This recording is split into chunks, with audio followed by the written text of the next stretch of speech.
Hello everyone, welcome back to the series of the Bharati Saksh Adhiniyam and today we are going to start chapter 9 of this Adhiniyam. अभी तक हमने section 123 तक complete कर लिया है. आप चाहें तो वो हमारे चैनल की प्लेलिस्ट में भी जाके देख सकते हैं और उस प्लेलिस्ट की लिंक मैं अपने डिस्क्रिप्शन बॉक्स में भी दे दूंगी तो आप वहां से भी देख सकते हैं. तो अभी हम सेक्शन 124 स्टार्ट करने वाले हैं. Who may testify. तो सेक्शन 124 बात कर रही है कि कौन से ऐसे पर्सन है जो कि विटनेस बन सकते हैं. So this section is saying that all person shall be competent to testify. General rule is that all person is competent to testify.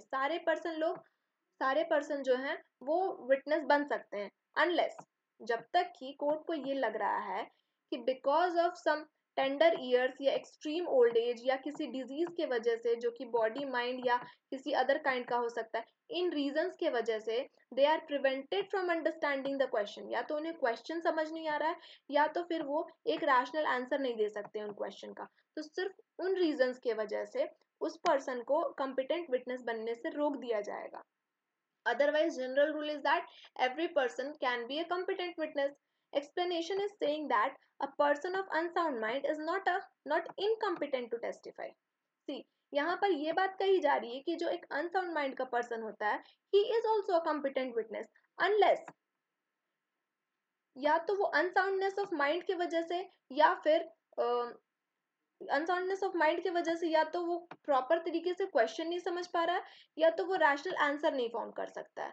सिर्फ इन दो रीजंस पर अनसाउंड माइंड के पर्सन को इनकम्पिटेंट बोल दिया जाएगा. Otherwise unsound mind person is also a competent witness unless he is prevented by his unsoundness of mind from understanding the question या फिर giving a rational answer to them. So this is section 124. 124 में हमने क्या बात पढ़ी कि a person can be a competent witness जब तक कि because of tender years या फिर extreme old age disease इन reasons के वजह से वो person या तो वो proper तरीके से question नहीं समझ पा रहा है या रैशनल आंसर नहीं दे पा रहा है. और एक्सप्लेनेशन में ये बात कही गई कि unsound mind person is also a competent witness unless because of unsoundness of mind he is unable to understand the question और to give a rational answer. Section 125 is talking about witness unable to communicate verbally. Section 125 is basically talking about a dumb witness. A witness who is unable to speak. जो person बोल नहीं सकते उनके बारे में यहाँ बात हो रही है कि such person can give evidence through या तो वो राइटिंग के थ्रू दे सकते हैं अपनी एविडेंस या तो साइंस के थ्रू दे सकते हैं. But such writing must be written and the signs made in open court. लेकिन वो राइटिंग या फिर वो साइन या जस्चर वो लोग जो कर रहे हैं उन्हें ओपन कोर्ट में ही देना पड़ेगा. And evidence so given shall be deemed to be oral evidence और उनकी एविडेंस को हम ओरल एविडेंस मान लेंगे. And look what provisor is saying. It is saying that provided that if the witness is unable to communicate verbally, witness जो communicate नहीं कर सकते हैं तो कोर्ट असिस्टेंस लेगी यहाँ पर एक इंटरप्रेटर की या फिर स्पेशल एडुकेटर की in recording the statement and such statement shall be videographed. Proviso में ये बात कहेगी कि अगर कोई पर्सन जो कम्युनिकेट नहीं कर सकता है और वो राइटिंग या फिर साइंस के थ्रू कोर्ट में कुछ बात कहना चाहता है तो कोर्ट असिस्टेंस लेगी एक इंटरप्रेटर की या किसी स्पेशल एडुकेटर की इन रिकॉर्डिंग सच स्टेटमेंट और उस स्टेटमेंट को हमें वीडियोग्राफ भी करना पड़ेगा. Now comes section 126 which is talking about the competency of husband and wife as witness in certain cases. कुछ केसेस में हस्बैंड और वाइफ की competency की बात हो रही है कि वो कब witness बन सकते हैं. तो in all civil proceedings, सारे civil proceeding में the parties to the suit, जो parties to the suit हैं and the husband or wife of any party to the suit shall be competent witness. किसी भी दो पर्सन के बीच में अगर कोई सूट हो रहा है या सूट चल रहा है तो जो पार्टीज हैं उनके हस्बैंड या wife can be a competent witness. Civil proceeding में ये बात कही गई. And now comes criminal proceeding. इसमें ये बात कही जा रही है कि against any person the husband और wife of such person respectively shall be a competent witness. Criminal proceedings में भी अगर दो पर्सन के बीच में कोई केस चल रहा है या कोई पर्सन के खिलाफ जिसके खिलाफ केस चल रहा है तो हस्बैंड और wife of such person can be a competent witness. ठीक है. 126 में क्या बात कही गई कि सिविल केसेस में पार्टीज टू सूट के मामले में जो पार्टीज है उनके हस्बैंड और wife can B a competent witness और क्रिमिनल प्रोसीडिंग में जिस पर्सन के खिलाफ केस चल रहा है उस पर्सन के हस्बैंड या wife can B a competent witness.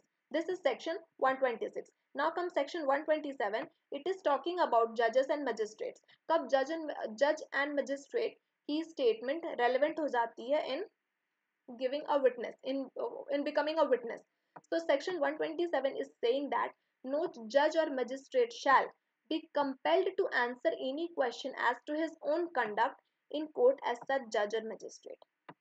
General rule ये है कि किसी भी जज या मजिस्ट्रेट को कंपेल नहीं किया जा सकता आंसर देने से कि आप अपने कोर्ट में किस तरह का कंडक्ट करते हैं, या आपके कंडक्ट से रिलेटेड कुछ भी सवाल नहीं पूछा जा सकता है, या फिर as to anything which came into his knowledge in court as such जज और मजिस्ट्रेट, या फिर जब वो एज अ जज वो एक्ट कर रहे थे या एज अ मजिस्ट्रेट जब वो एक्ट कर रहे थे उस वक्त उनके नॉलेज में क्या क्या बातें आई उसका भी वो एज अ विटनेस कहीं कोर्ट में ये बताने की जरूरत नहीं है, या उन्हें कंपेल नहीं किया जाएगा कि आप इस बारे में बताइए, एक्सेप्ट।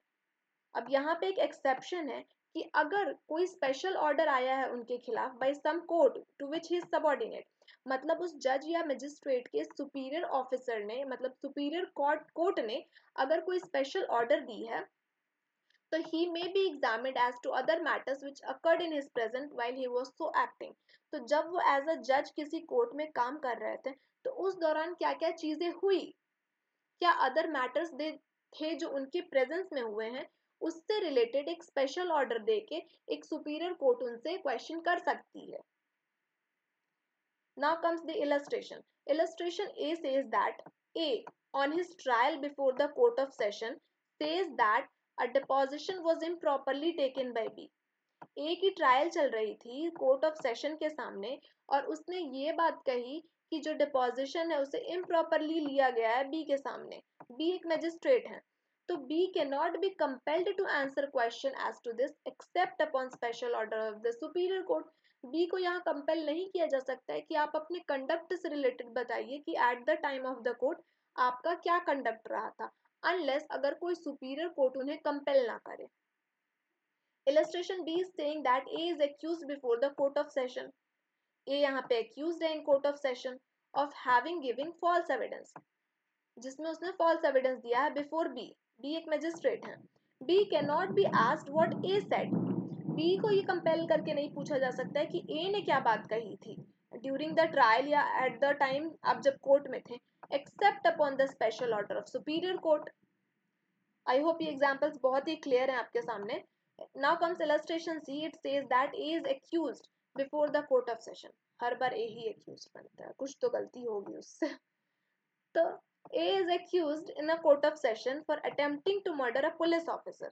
उसने ये अटेम्प्ट करा है पुलिस ऑफिसर को मारने का while he was on trial before be a session जज। यहाँ पे बी जो सेशन जज हैं उनके सामने ए ने कोशिश करी एक पुलिस ऑफिसर को जान से मारने की, तो बी में B examined as to what occurred. यहाँ पे बी को एग्जामिन करा जा सकता है, बी जो मजिस्ट्रेट है उनको एग्जामिन करा जा सकता है कि क्या आपकी कोर्ट में हुआ था, आपको बताना पड़ेगा, क्योंकि this matter is not directly connected with the trial और it is not directly connected with the conduct of the जज। ठीक है, यहाँ पर ये बात कही गई थी कि अदर मैटर से रिलेटेड एग्जामिन किया जा सकता है। Now come section 128, it is saying that communication during marriage, marriage के दौरान जो कम्युनिकेशन होती है उसे हम नहीं कोर्ट में सुनेंगे। General rule is that no person who is और has been married shall be compelled to disclose any communication made to him during marriage.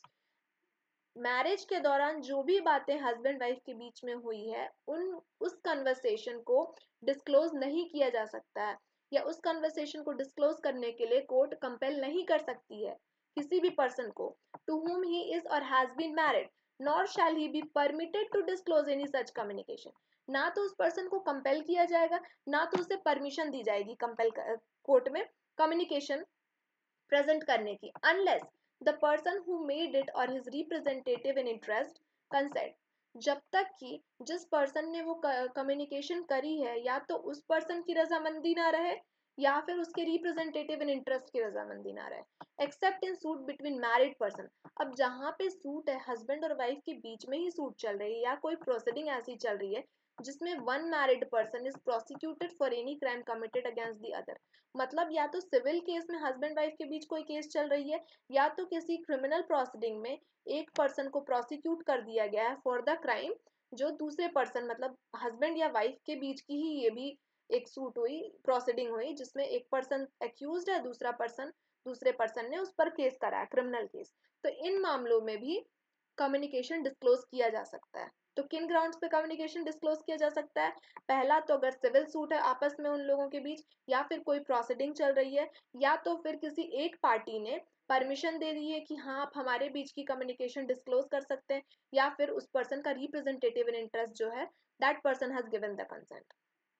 And the general rule is that कि कोई भी कम्युनिकेशन जो कि husband and wife के बीच में जो होती है during the time of marriage, that means अगर उनका डिवोर्स हो चुका है या मैरिज से पहले जो कम्युनिकेशन रही थी उसे आप कोर्ट में दे सकते हैं, लेकिन at the time of marriage जो भी कम्युनिकेशन हुई ना तो उसे ना तो कोर्ट ही कंपेल कर सकता है, ना तो आप परमिशन ले सकते हैं उन्हें कोर्ट में डिस्क्लोज करने के लिए।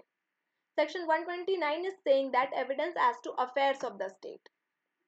See, no one shall be permitted to give any evidence derived from unpublished official record. कोई भी unpublished official record है, unpublished official record, okay, relating to any affairs of the state except with permission of the officer at the head of department concerned, who shall give or withhold such permission as he thinks fit. See, evidence as to affairs of the state हम court में नहीं produce कर सकते हैं। कोई भी unpublished official record से related अगर हमारे पास कोई भी एविडेंस है we can not disclose it in the court, because ये वेलफेयर ऑफ द स्टेट के अगेंस्ट चला जाएगा कि अभी तक कोई डॉक्यूमेंट या कोई ऐसी बात पब्लिश ही नहीं हुई, आप उससे रिलेटेड एविडेंस लेकर कोर्ट में आ रहे हैं, तो दिस विल हैम्पर या this can harm the society. इसलिए यहाँ पर ये बोल दिया गया है कि अनपब्लिश्ड ऑफिशियल रिकॉर्ड्स आप कोर्ट में लेकर नहीं आ सकते हैं। सेक्शन 30 ऑफिशियल कम्युनिकेशन, कोई भी पब्लिक ऑफिसर को कंपेल नहीं किया जा सकता है तो disclose communication made to him in official confidence. Official confidence में एक पब्लिक ऑफिसर ने क्या बात करी है उसे आप कंपेल नहीं कर सकते हैं कि कोर्ट में प्रोड्यूस करिए when he considers that public interest would suffer by disclosure. अगर उस कम्युनिकेशन को डिस्क्लोज किया गया तो पब्लिक इंटरेस्ट सफर करेगा, इसीलिए हम उन्हें कंपेल नहीं कर सकते हैं। तो सेक्शन 129 क्लियर हो गया कि अनपब्लिश्ड ऑफिशियल रिकॉर्ड्स को नहीं डिस्क्लोज करना है। 130 is saying that public officer को हम कंपेल नहीं करेंगे, कोई भी ऑफिशियल कॉन्फिडेंस में उसने जो भी बात करी है अगर वो पब्लिक इंटरेस्ट से रिलेटेड है और पब्लिक इंटरेस्ट हैम्पर हो जाएगा अगर हम उन स्टेटमेंट को डिस्क्लोज करते हैं तो। आई होप आपको यहाँ तक समझ में आ गया होगा। अब नेक्स्ट वीडियो में हम सेक्शन 131 से स्टार्ट करने वाले हैं। Thank you.